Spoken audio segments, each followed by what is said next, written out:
Hello, everyone. Welcome to the Polyvagal Institute. We're so excited here to welcome you to our community and so happy that you joined us for this course information session, Polyvagal Theory and the Brain-Gut Axis, an intro to Neuro-Integrative Medicine with B.G. Mancini.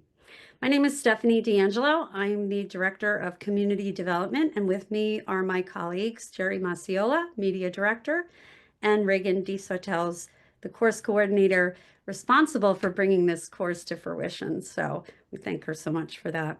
For those of you that are new to PVI, I'll share a little bit about us. We're an international nonprofit organization based in the US with a mission of creating a safe and connected world through the principles of polyvagal theory. We provide education, training, and resources to a global audience of learners. If you haven't already, we invite you to visit us online at polyvagal.org. I'll share a few housekeeping notes with you, and then I would love to introduce B.G. Mancini. We'll be taking questions today as time allows. If you have a question, please enter it in the Q&A section of the Zoom. But please be mindful, we have a short period of time today and a large group. So if we can make our questions relevant to the topic, that would be wonderful. You're invited to turn your camera on if you feel comfortable doing so. However, we please ask that your microphone be muted throughout the webinar so that all attendees can hear the presentation. Closed captioning is available via Zoom. You may turn captions on using the settings at the bottom of your screen. Thank you so much for being here for this special information session. I'd like to introduce to you our PVI course partner, B.G. Mancini, who has developed this curriculum and will be leading this webinar, Polyvagal Theory and the Brain-Gut Axis, an intro to Neuro-Integrative Medicine. B.G. Mancini is a neurodevelopmental specialist, advanced certified in functional medicine, and an acupuncture physician and primary care provider. She's also the founder of the Brain-Gut Institute, and you can find that at braingutinstitute.com, and the creator of the family nervous system. Her courses always provide tangible takeaway tools to start improving the quality of your life today. So with no further delay, I introduce to you B.G. Mancini. Thank you so much for being here, B.G. Thank you, Stephanie. I want to welcome everyone. I'm really excited to be here today. I'm so happy that you have all come and taken your time to learn a little bit more about this. So what I'm going to do is share my screen so that you can see the slides that I have created, and I will sort of work our way through. And I look forward to getting any questions at the end, and you can always reach out afterwards if you hadn't had a chance or if you're watching this recorded. And so just to start, a little bit about me. I have been doing work with the nervous system and biomedical recovery for almost 30 years. And it's a big part of how I came to polyvagal theory. My niece had a traumatic brain injury at birth, a hypoxic double cord wrap. And we learned through Glenn Doman's work how to recover the brain and the nervous system through movement and through reducing inflammation. And that was when I was 15. So I had sort of already had those seeds planted. And I loved working with children and families and individuals starting around the age of 20, so almost 30 years ago. And what I learned is that through polyvagal theory, after I started using some of the work of Dr. Porges, I realized that what I was doing with this integrative approach to the body was actually allowing bodies to feel safer, allowing people to feel more connected simply by reducing the inflammation in their body. So that's part of what I've been doing. And the reason that this course is so exciting for me to be able to share is that it means that a lot more people are interested, either for themselves or as clinicians or as parents, to be able to start bringing together all of the parts of the gut microbiome, the vagus nerve, the brain, and how our neurology works. Very popular right now to talk about is how do we preserve our cognitive function? How do we feel safer in our body? And that's a lot of what this course aims to do. And so the tangible things about the course, just a little housekeeping. I'm going to be providing in each of the modules practical tools with each one. So you can always see on the Polyvagal Institute website what each module is about.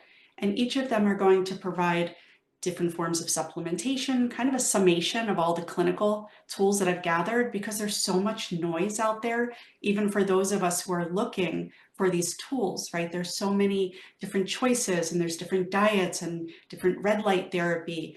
And I aim to share with you all of the ones that I use clinically and that I've seen be really effective for people. Another thing that I talk about a lot is sequencing. So sometimes we try to water the garden when the house is on fire, and I like to share with people how we can sort of understand for ourselves, hey, where are our easiest access points that might be contributing the most to our discomfort, our anxiety, or that of our patients and clients or our children? Where are those clues that we can start to identify so that we put the right tool in place at the right time, because that's really key to getting more out of the effort we're putting into using a tool, if that makes sense.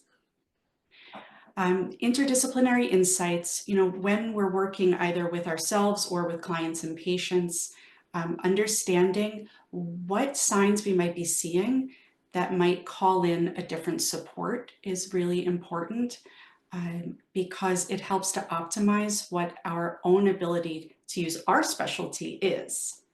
And then expert interviews, I'm really excited about this part. I've been able to gather a super list of people that are going to be presenting in regards to this specific topic and how we can sort of learn. So I could teach to you the things that I'm not a specialist about, but I want to include, but instead I went to the experts and said, please come in and you're going to share. Also, the live case study, we're going to do a Q&A.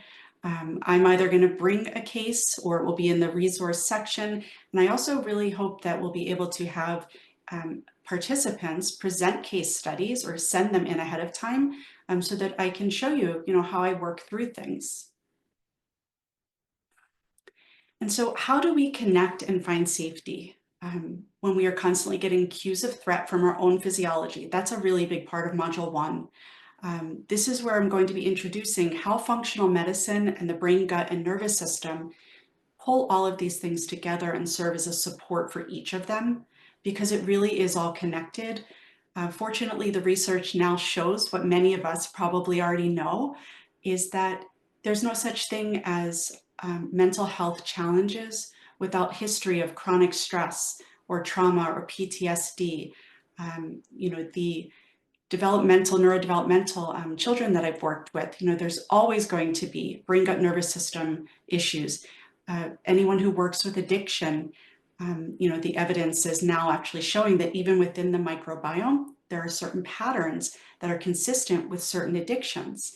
So I'm going to present this research, and it's going to be accessible at whatever level you come in, because I will just do deeper dives in the self-study material and provide resources so that if you want to get into whatever topic you're most interested in, you will have the opportunity to do that.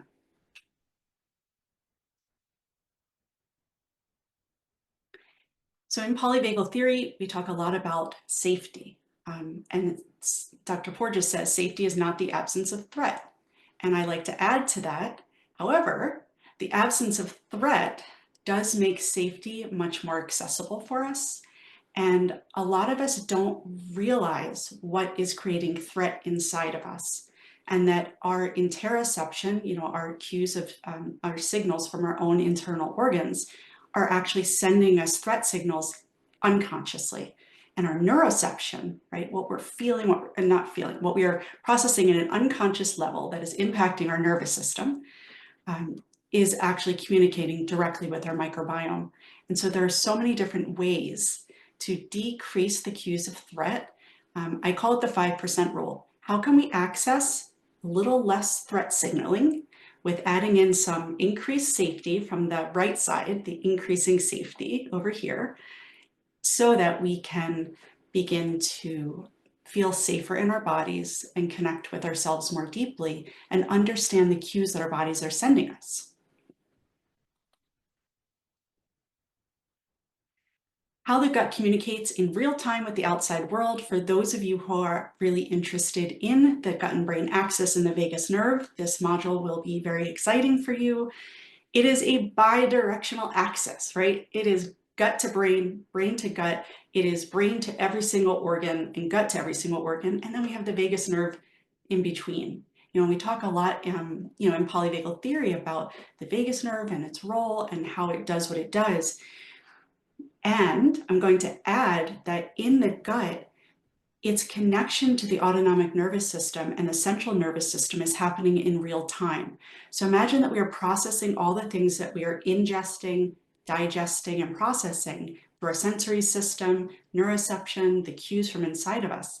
And they're constantly feeding us either the cues of threat or cues of safety in real time. So a lot of times the things we're doing, we have to override these unconscious cues just to feel like we have resilience and that we're safe where we are. So the goal here is to optimize those connections. And it's really key when we work with patients or clients, because if we're not aware of this for ourselves, we're not going to be able to guide them to understand that for themselves. And even if it's outside of scope, like I work a lot with clinicians and mental health providers, even if it's outside of scope, being able to tell them the right thing to go look for themselves so they can identify what might be contributing to their anxiety, to their depression, because it is all connected. I call this microtraumas.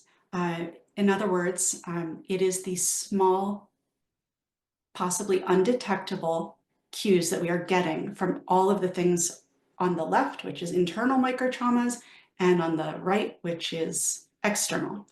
And what that means is, and I'm going to show you in a little bit, I pulled out some labs because sometimes people are interested in those. Food sensitivities is something that we kind of know for ourselves, but we don't really understand how or why they're affecting us.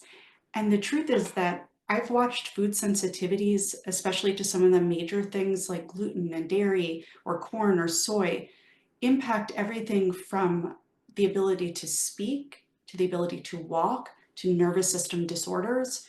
And so understanding a little bit about what that can really mean for each of us has been life-altering for a lot of people. I'll give you an example. I have one child who figured out for himself that gluten was a problem because his stomach hurt after. I have another child who didn't seem affected at all, but his behavior was so different every time he ate it. There was more anxiety, there was more expressive challenges that made his life more difficult. And so, it's about understanding, because we are what we eat, literally, it's about understanding how those things impact us. And of course, we are going to get into each of these, bacteria and viruses, mold, how our bodies respond, and how can we make our nervous systems more resilient. So in fact, they are responding and not overreacting. Because once we get that cue to our body that we are in threat, we now have to reprogram ourselves so that we are saying, this is there, but we don't have to overly react. We don't have to be developing autoimmunity, for instance, where we got this mixed signal that we are in constant threat from ourselves, from something going on inside of us.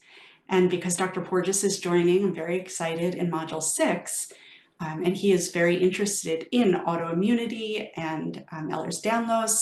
The gut-brain axis was his latest paper, which was amazing. We are going to dive into some of that with him as well. And then on this side, we have the external microtraumas, which again, not everyone is going to react to each one of these. And also we don't know when we're reacting to some of these because it happens, it's like a death by 1,000 cuts. It's a little tiny scratch, but then again and again and again, when we're exposed to certain ones of these things, it really is lowering our overall resilience and ability to feel safe in our bodies and experience the world in whatever physiological state we hope to. I'm a very visual person, so I create these things so that I can make sense of things. This is going to be talking about interoception, neuroception, and proprioception, the vestibular system, plus our 5 senses, because we really have 9 senses. Some people say 8, some say 10. But we will go into how each of these internal cues and external meet so that they are developing this chemical cocktail where we then experience feelings and emotions. And then our brilliant brain, what it does is calculates all of this based on history and prediction. And then we have actual behaviors that show up. That is the last sort of like the end moment to moment expression of what we've just processed. And that is where a lot of diagnosis are happening. And from my perspective, a lot of diagnosis, there is a lot of over pathologizing what is really a natural response to overstimulation or improper input for what that body or that nervous system could process. And this was Dr. Portis and I at the 2022 event in Florida. I'm looking forward to the 2025 one. So again, I said this a little bit already, we're going to be getting into the autonomic nervous system from Dr. Portis's perspective. We're going to talk about cell danger response, which is, he shared this with me in Oxford with this very mischievous smile. He sort of said, cell danger response is really polyvagal theory on a cellular level. And cell danger is Bob Navio's work, and we're going to get into that and talk about on the cellular level, what is happening with our reaction to what is coming in contact with each one of our cells, what that does in our nervous system. And as we start to track these things back, number one, naming things and giving ourselves a manual to how our bodies work is the first step in really understanding and connecting to it. I feel like we should have gotten a manual when we were kids, right? Hey, here's what's actually happening in your body. Here, when you feel this way, you could try doing this. And so the hope is that the manual that that we didn't get as kids, we're going to learn, here's what's happening cellularly, here's how it connects, the hip bone's connected to the thigh bone, and we're going to work through all these different parts. Fun labs.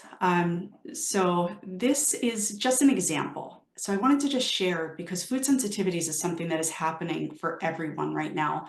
And also mast cell, which is also related to the food, POTS, also related to food. This is just an example. So gliadin is gluten. And I just wanted to show, these are brain antibodies that I test. And you can see here the list of different things that can be associated with it. So much autoimmunity. PANS, PANDAS, OCD, that's something, PANS is something that happens with children. It's basically an acute neuropsychiatric, but I watched that happen with COVID patients too, or people who had too much and the straw broke the camel's back and now their nervous systems are completely dysregulated. So how can we use all of these different tools to just slowly, here's the goal, slowly create 5% changes, enough momentum so that the nervous system in that infinity sign now gets that momentum and can start to build resilience instead of overreacting.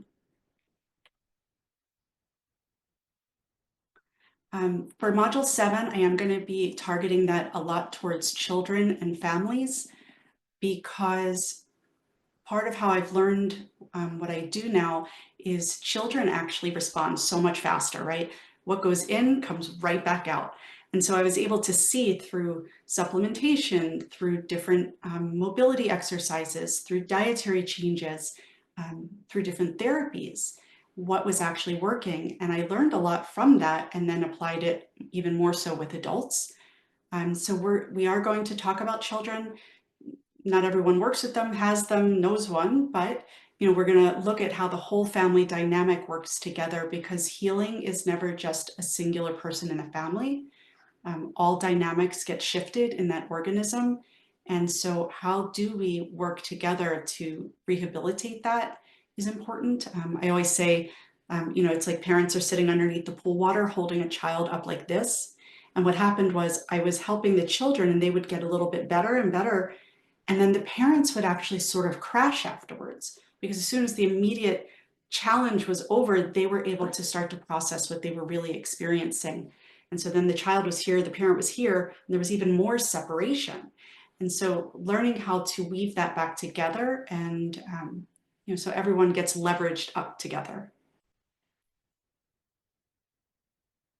This was just another food sensitivity and how even though patients will say, I'm not celiac, I don't have a dairy allergy, I don't have these things, those are only tests that are looking at specific anaphylactic or skin reactions. It's not looking at the overall body. You may have 0 known symptoms, but they can be contributing and often do. Headache, anxiety, depression, sleep, balance issues. Crying after eating was for babies, although you might, I don't know, some people do have enough pain that that actually happens. Ear infections, this was also for kids, but multiple antibiotics for all of us reduces the integrity of the microbiome, and it increases the stress on the vagus nerve. And then we're back in that feedback loop. Shoot, okay, I just had antibiotics. How do I increase my resilience again? How do I repair my microbiome? So this was for all of our navigation for children's systems, and all the different things that it affects for them, the connection to the adults in their lives, resilience, because when they're experiencing food sensitivities where they're crying, distended, not sleeping, it impacts not only their own experience in real time while they're developing their brain, but they can't connect to their parents. And their parents now, their oxytocin levels are going down. They're not able to then experience that feedback loop of joy and connection. So it's really interesting how the whole dynamic comes together. Just an example of some of the supplementation, for autonomic nervous system, these are different things that I found were effective. I put it in here just to give you guys ideas, supplementation, food ideas, hydration, plus, whether red light therapy or whether it's vagus nerve stimulation, how to level those in. And then these are the course dates, which you can find on the PVI website. And that's it. Thank you. Thank you so much, BG. It just makes me excited for the course all over again. I know that there's a lot of excitement here. We have one question as we're ending talking about dates, thinking about future cohorts, saying that there's they have a commitment for this first cohort. I just want to address saying that there's been a lot of great excitement for this course. We don't have a second cohort on the calendar yet, but based on the enthusiasm we're seeing, I think we would love to plan another cohort.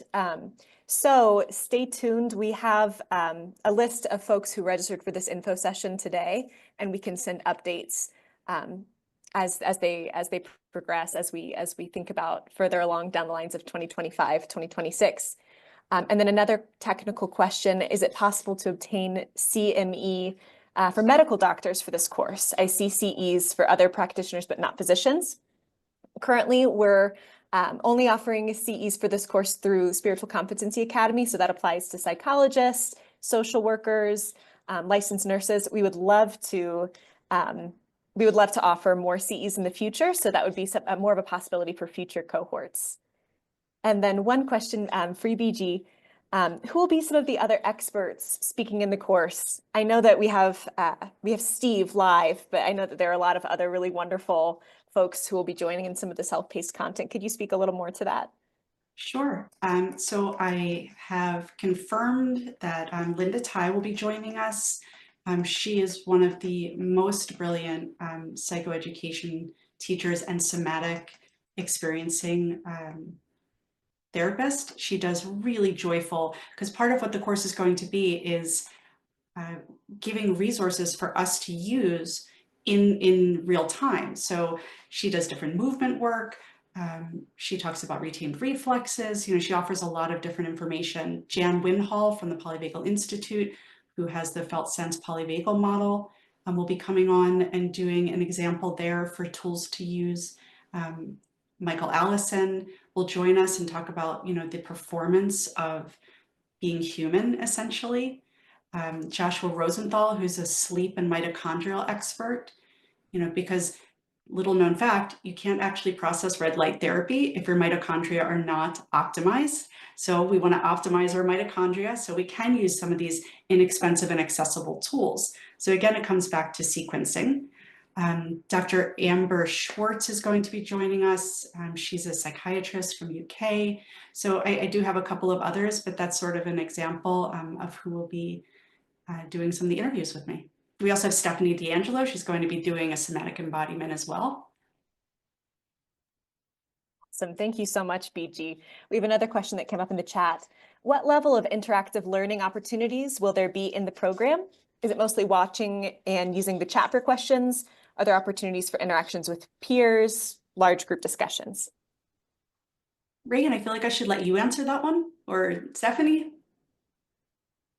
Yeah, I can speak to that a little bit. So your house will be, or your course will be housed on our learning management system of Thinkific. We are excited to be launching a kind of a new side of Thinkific that offers a community page. So in between live sessions, students will be added, it'll be linked to your Thinkific course, your Thinkific community page. And that'll be a place where you can really form some deeper connections with your classmates. You can ask questions in between live sessions, and additional resources could be shared. So there's another element there as well. And I saw a pop-up in the, what level do you have to be at to understand this information? And really, we're going to have initial resources prior to the first cohort. You really, if what I said today resonated and kind of like felt self-evident after you heard it and go, yeah, that makes sense. There's going to be every level of accessibility. One of the things I love to do is to make this digestible for everyone.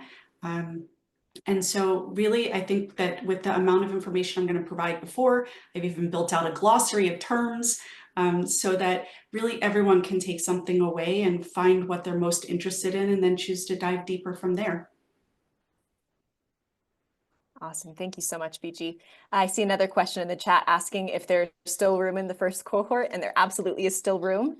I see that one of our colleagues posted the registration link in the chat. I can reshare that too, just so you have as much access to as possible, but absolutely, registration is still open for this upcoming cohort. Let's see. We have some more questions coming. I'm going to kind of toggle back and forth between our Q&A and the chat. I was trying to read them as we were going, but yes, go ahead. No worries. Could you explain a little bit more about visual impairment and how it affects our nervous system? I think you touched on that. Okay, so actually, I forgot about one of my experts. Dr. Pauline Buck is one of the people. She hasn't confirmed yet, but so she's a developmental optometrist who has used vision, syntonics, and light therapy to rehabilitate the way that the brain is processing vision. Okay, and so after she's been doing it like 25 years, she said to me the other day, I just realized, she's an optometrist, but she said, I just realized I don't work with the eyes. I use the eyes to diagnose the nervous system and then use tools because of how many receptors are in the visual system to make changes in the brain and nervous system. And then the eyes, start to communicate correctly with the brain because the eyes are like a muscle and the brain is interpreting the signals. So there is a lot of connection there. BG, I just wanted to say we have just over a minute left, and I have a very quick question for you. Can you give one quick piece of advice for all of us that we might be able to follow today for dinner tonight or at lunch of one way to start getting in tune with our own microbiome in our gut? Well, one of my favorite things that you can do, and you can just look it up online, it's called the microbiome mashup. It's something that I recommend. Basically, you're going to take 25, 30 vegetables, throw them in a food processor, freeze them, and take a little bit of it each day. Even things like SIBO, no matter what it is, this is sort of your body's own probiotic and prebiotic at the same time. Because probiotics sort of say, here, take more of this strain that you might not need, whereas this is multiple fibers that your body can digest, just chew well, and you can then let your body uptake what they need from those, and it feeds your own unique fingerprint of your microbiome. So lots of vegetables, but anyone who's intolerant to vegetables, you just chew well and start small, and that's the butyrate forming fibers that are going to nourish your whole body.